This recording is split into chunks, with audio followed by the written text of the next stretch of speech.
Hi, welcome to our very first Hive Real Estate Group market update. And for our very first guest, I'm excited to have Kelly Walters with Flat Branch Home Loans with us. And Hi. Kelly and I have been talking about some of the really relevant subjects out in the market right now, things that we're seeing. And we came up with a couple really good touch points that we wanted to visit about today.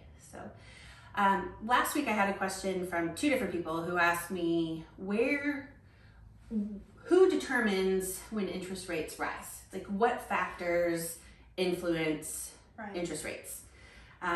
So could you give me some insight Certainly. on the best way to answer that question? Yeah, thank you for having me.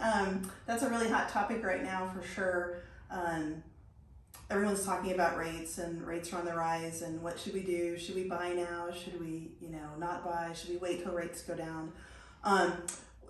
There's two things that drive interest rates, and one of them is pretty obvious. It's just, like your credit score, your risk profile. So like if you have a higher credit score or a lower credit score than your neighbor, like your interest rate that you get quoted could be different.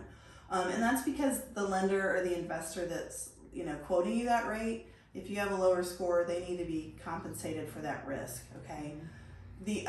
More so than the person with the higher credit score. It's just like a statistical thing over time. Higher credit scores usually perform better. But the big thing is inflation right now. We're in definitely, everything costs more. We're in an inflationary environment, so that makes interest rates go up. I know a lot of people we were talking about the Fed funds rate, or when the Fed, what is the Fed and the Fed meeting? The Federal Reserve meets every so often and changes monetary policy, and they changed the Fed funds rate in March, but that's nothing to do with the mortgage rates. I mean, they're kind of indirectly related. So the bond market is what drives mortgage interest rates, and inflation is like the arch enemy of bonds, and that's why where we're at now. Right. Okay. And I think that's the key point. Yeah, I think most people think that it's a market tie when it's actually a bond tie. Right. Yeah. Exactly. Yeah. Yeah. Okay. So it's hard to understand, but it's just like, so inflation at the real estate market's perfect right now to illustrate this, because inflation is just, too many dollars chasing too few goods. So on housing, you've got all your buyers with their dollars, either they're a cash buyer or they're a mortgage buyer, and they're chasing very few houses. So when they all get to that one house, there's a bidding war, and of course the price inflates. So that's kind of a very basic, explanation of inflation. But that's what's happening right now. Okay. So, yeah. Yep. That makes perfect sense. Yeah. So if you are quoting rates today, Right. like what would a 30-year fixed rate be today? Today, on a 30-year fix, loan size is a big factor of it too. The bigger the loan, generally, the better the rate. But today you're looking at probably 5.25 to 5.375 in there.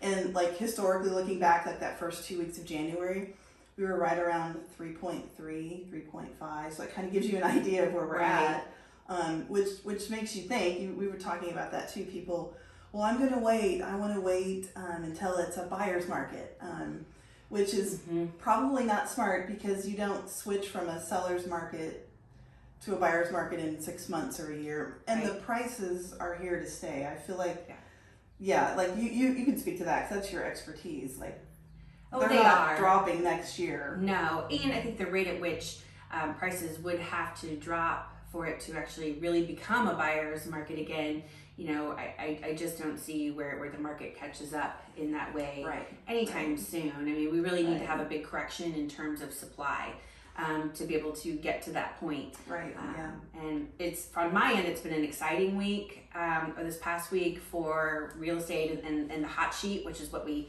check every week to see what's coming on the market.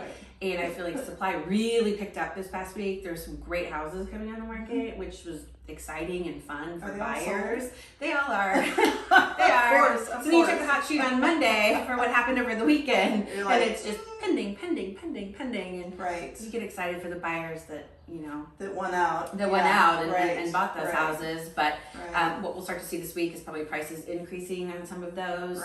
For those realtors that change prices on pending listings, and then we'll actually see what those sell for. which those buyers are all getting ready to go through. I mean, they might be cash buyers, but if they're doing a mortgage, they're starting on their process right now, and they're going to have appraisals ordered and inspections and things like that done. And we were talking about like the appraisal gap, and for starters, before they even get to the appraisal, if they paid above list price to win, that whole inflation thing, then you've got two things going on. And we were talking about this tool that I have called Bid Over Ask, where we can actually plug in some really key points and help buyers understand if, a lot of the sentiment going around and in the media talking about overpaying for a house.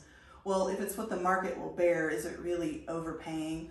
But to give you perspective, we can plug in, what you're paying now above the list price, and then how long you have to live there to really recoup or break even.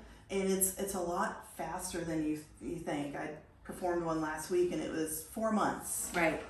It was, the key data that we need to know is approximately what year the current owner bought the house, and within a few thousand of what it was listed for, what they paid. Right. Then the information this year, what it was listed at, what does this buyer pay for it, and then project outward. And it's fascinating. This was only a 4-month break-even point when they paid $20,000 above list. Which I was pleased, incredible, because for us, I can look back over time and how many conversations I've had with people moving here, either with the university or for grad school or for med school, or that know they're only going to be here for, let's say, 2 to maybe 4 years. Right. And especially those people in that 2-year time frame, it just didn't make sense to buy. Right. And like this particular tool is amazing to actually be able to illustrate to someone the benefits of buying over renting, because the rental market is struggling also with very low inventory as well. Which is causing prices to go up. Yes. So you have to live somewhere. I mean, you can't live in your parents' basement forever if you're a first-time buyer. Right. And if you're renting, you're paying 100% interest, right? I mean, think about it. None of your payment goes toward ownership or equity. So like on top of Bid Over Ask, we have a tool that's called the cost of waiting. So I mean, the minute you become a homeowner, you have the benefit of appreciation starting. Right. And you also start, if you're not a cash buyer, you're paying a mortgage. So you're amortizing, you're paying down, and your property's becoming more valuable the minute you own. So say you wanted to wait a year, well, we can plug those numbers in too. You tell us what your rent is, tell us a house that you're interested in, and the list price, and we will put in the interest rate, and then we can tell you, like, we project out, like say you own this home for 5 or 7 years, but you didn't buy it that first year, you waited a year or 2 years, like we can tell you like how much thousands of dollars you gave up just by not buying now. You know, it's always a good time to invest in real estate, and it's, whether people say, oh, a recession's coming, like I'm going to wait till the rates drop, like there's no guarantee rates will drop, because the Fed is doing some things they haven't done in a long time. Not buying mortgage-backed securities, but so technical stuff here. You don't have to understand what these technical analyses mean to be able to buy a home and just look at the basic numbers of, do I feel good about my payment? Can it work in my budget, and start owning now versus continuing to pay rent if you're a first timer. So so this Bid Over Ask is something that anyone looking at a mortgage could just call you or email you and just ask you to kind of run this scenario and text. Well, I know I'm going to be having put together some of these, and then the cost of waiting I think could actually be helpful for some investors. Also, because there's a lot of people trying to figure out how to play the market right now, and that are looking at single family homes versus, multifamily property. So I think we could use some of those calculators. Great. Yeah, all kinds of good stuff. Yes. Will you come back and talk to us again? Absolutely. Yes. I love talking about real estate and all things mortgage, all the nerdy things. Well, I foresee things changing fairly regularly going forward. So we'd love to have you help us stay on top of the market and the changes. I'd be glad to. Awesome. Thank you. All right. Have a great week. Thanks. Thanks.